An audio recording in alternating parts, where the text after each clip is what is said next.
નમસ્કાર દર્શક મિત્રો, હું છું રૂપલ લુણીચિયા. સંપૂર્ણ ન્યૂઝમાં આપનું સ્વાગત છે.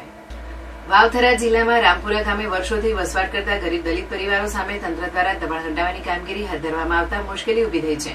અસરગ્રસ્ત પરિવારો પોતાના બાપદાદાના સમયથી અહીં બોવાડા બનાવી પશુપાલન કરી જીવન નિર્વાહ કરતા હોવાનો દાવો કરી રહ્યા છે. બીજી તરફ વર્ષ 1983 થી આ જમીન ગોચર તરીકે જાહેર થઈ હોવાના કાયદાકીય કારણોસર તંત્ર દ્વારા દબાણો દૂર કરવામાં આવી રહ્યા છે, જેના કારણે રજવાડા સમયના જૂના વસવાટ અને સરકારી જમીનની માપણી વચ્ચેનો મુદ્દો ચર્ચામાં આવ્યો છે.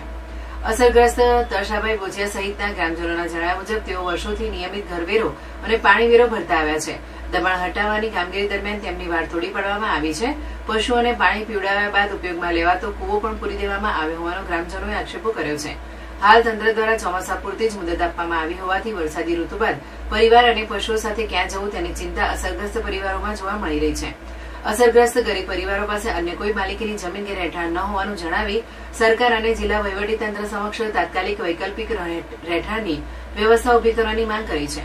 રામપુરા ગામમાં જ કાયમી વસવાટ માટે જમીન અથવા મફત રહેણાંક પ્લોટ ફાળવવામાં આવે તેમજ પશુપાલન માટે યોગ્ય જગ્યા આપવામાં આવે તેવી રજૂઆત અસરગ્રસ્ત પરિવારો દ્વારા કરવામાં આવી છે.